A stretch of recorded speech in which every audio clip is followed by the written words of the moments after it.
Good morning. Our hand today is going to be 5-4 hearts. In this hand, it's folded to me. I open raise, and we get one caller. So we're in the low jack. Raise first sin stat looks something like this. This guy's playing 41-6. 0 out of 95 3-bet. Doesn't look like he's 3-betting at all. When we look at his stats, it looks like he's playing maybe around 45% of hands, 48% of hands. This is middle position. He's playing 47% with 6% pre-flop raise. No 3-bets. When we look at call 2-bets, we're looking at, it's kind of all over the board, but we have smaller sample sizes. So mid positions, 43%, 6 out of 14. Cutoffs, 8 out of 13. This is just, you're getting different hands, playable hands. Buttons, 6 out of 15. That's really what that is. So, if we look at ranges, this is 52%. Maybe we go down to 45% or whatever, or 40%. That's going to be a little tight in my mind. I think closer is going to be like 45%. And for that, it's probably something like the aces, and then some hands like this. I include all the strong ones because he hasn't 3-bet. And not only that, but when we look at the hands, I do have some notes, and I think I have a note on this hand because I saw he called MP's 3 big blind, raise first in hijack, and that's what it is. I don't know what he has. I didn't want to look at it, but we've got called 2-bets in from the blinds, and you can see that we have like 10-5 off and queen 8 off. Just a lot of junky hands. So this could be a little tighter. Maybe he loosens up in the blinds. Who knows? But we're going to go with this. So he's got a big range. Flop comes down, king 10-5. We do have backdoor heart draw. We've got a bottom pair. We've got a player that has a lot of hands. His c-bet, folded c-bet stats actually pretty low. 0 out of 3 when he's in position, 53% when he's out of position, so 9 out of 17. Turn 0 out of 1, river 0 out of 1. So the question is, when does he fold? If does he fold when he's in position? That's the good question. So what do we do? Well, we're going back to just kind of our same general rule. When we look at this board, we don't have a huge number of semi-bluffs, and if we don't have a huge number of semi-bluffs, then we're not going to have a huge number of value hands either. So if we look at like open-enders and gut shots, that's it. That's 20%. That's all we have, and that means our value is going to be in the 10% range. That would be like overpair plus, and then a couple of these top pair hands. Villain's doesn't seem to be folding as much, so I would probably go larger. He has a bunch of kings, so I think we're getting value from all of those hands. I'd probably check king 9, king 8. That's at 24% for value, and then we have to come up with additional bluffs. And I think here you've got like pocket fours could be a bluff, like 6-5, bottom pair could be a bluff. I'm gonna say 6-5 could be a bluff. If we have like backdoor flush draws, I think that's which we cover all of them except the clubs. Something like that. I think you have maybe some of these hands that are like backdoor straight draws. I think you have, we already have like the queen jacks and so forth.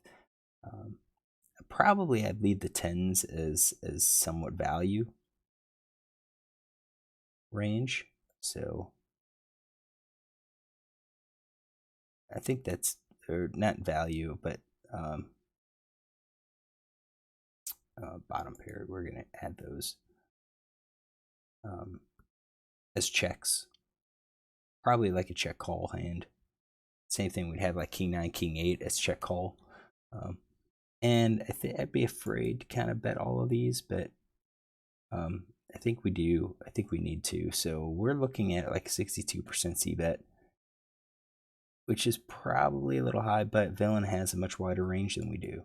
So he's not going to be able to continue. And we've kind of made it to where some of our top pairs we are betting, because I think villain has a bunch of those kings that we'll be calling.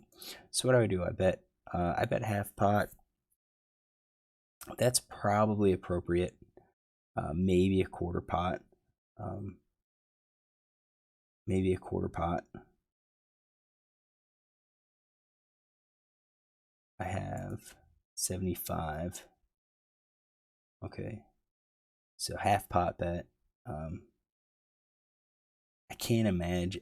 We're probably kind of be split, and I'm not going to run GTO on this because I think it's going to take a little bit of time based on these ranges. But I'm going to say I like the bet and villain calls, so we're going to give him basically any of these pairs. He's going to call any of those open enders and gut shots, and we'll say he calls with those. So that's 62%. He's not even folding 40%, which makes me question some of the bluffs. Maybe we're betting too much if we think he's going to be calling. I think it's incorrect for him to be calling with all of these, but it is what it is. 3 spades comes out. That doesn't really that doesn't help our hand. So again, we look at draws, flush draw, open enders. I think would be bluff contention. The gut shot, gives us 32%. That means we're probably going to be doing top pair again, top pair plus. Again, I don't think King 9, King 8's going to be betting, and I think King Jack's going to be somewhat checking some of the time. That's 24-31. That makes me think that we have a little too many hands in our range. So for that, I think maybe we're going to have to back off on some of our gut shot draws. Maybe like ace queen. I think is probably a decent one to get rid of. Same thing with like ace jack.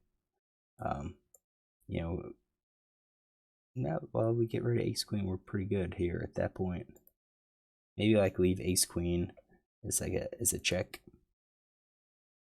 I don't think I'd have a check call. So you can see our hand.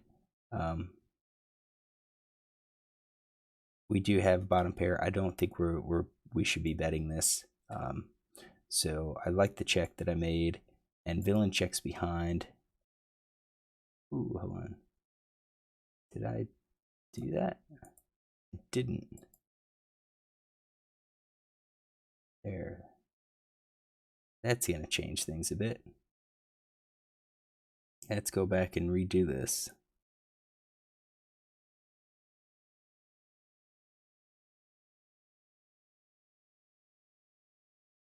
If we go for top pair, that's better. And then we include all of our gut shots. That gets us closer. So 72%.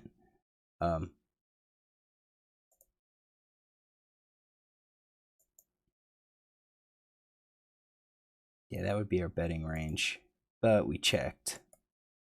So let us get this.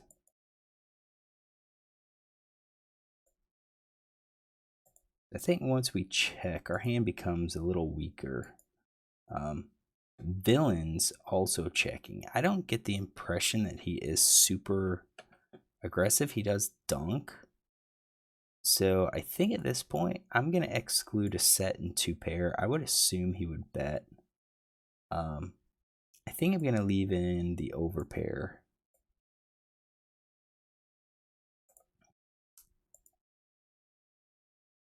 I'm going to get rid of that. So once we checked, I'm kind of conceding that I think he probably has a better hand.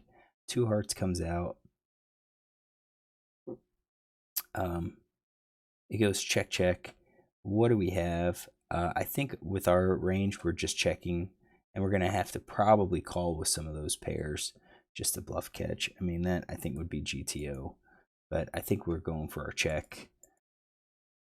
And then again, I kind of expect set. I expect 2-pair, maybe overpaired to bet. I don't know about top pair. He just doesn't seem aggressive enough to bet. So we see the showdown. He shows queens, which is, again, I'm going to check. I bet I had that. He did, because it was just so unusual. So he had this pocket pair below the top card all along. Still don't know what his range is, but that's how he played it. So I don't fault my play here. If anything, maybe I c-bet a little too much given his wide range and how he likely connects with the board.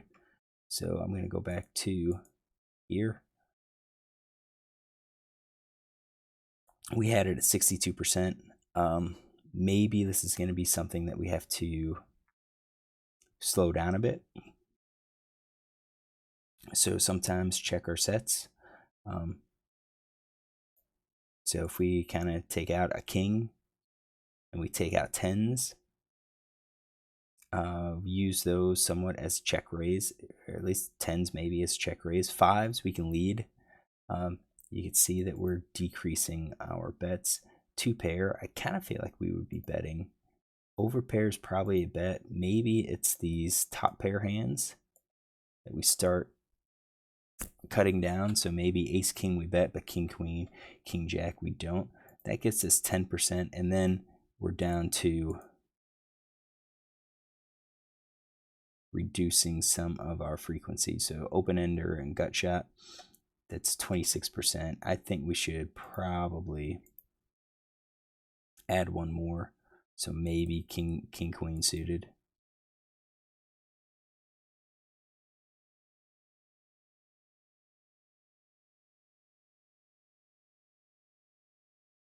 Yeah, it's something like that, I think would. So now we're only betting 42%, much lower frequency. So then when we get to the turn, right, we're still, I think we're betting our set 2-pair, probably our overpair as well. If we go top pair, that's at 37%. And then when you go with all of those, let's get those out of here. We're at 92%. I don't think we should be betting that high. So that means we're probably overbetting. And even if we did 37, you're still at like 74%. I still think that's a little high. I mean, we are 42%. We should be betting a little bit higher, so maybe 60%. Maybe our king queen. Because if we have king queen, we block like the queen jack. That would be a likely call. That gets us to 24. That's still 13%. And then I think maybe the gut shot, we're dealing with like a 7-6. Jack 9, queen 9. Maybe something like that. That could be suitable. A little bit 47. Maybe we go a little bit higher with some of our value.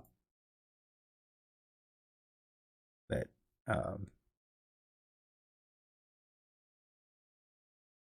yeah, that's what it is. Lost this hand. Again, don't feel super terrible about it. He played queens. It's I guess he managed to get extra bet out of me with how he played it, but he played it very passively. This kind of tells me that we need to c-bet and value. So exploitatively, we kind of revise what we're doing. If he's going to play queens like that, we're going to be betting our kings, like all of our kings. We're going to bet them on the flop. We're going to bet them on the turn. Probably bet him on the river, because I would suspect he's calling that. With queens, he's probably calling with tens as well. Don't know about the under pairs, but it is what it is. So hopefully you enjoyed this hand. Maybe you saw something that I was doing wrong. If you like these hands and reviewing them, then come back tomorrow and look for the new recording.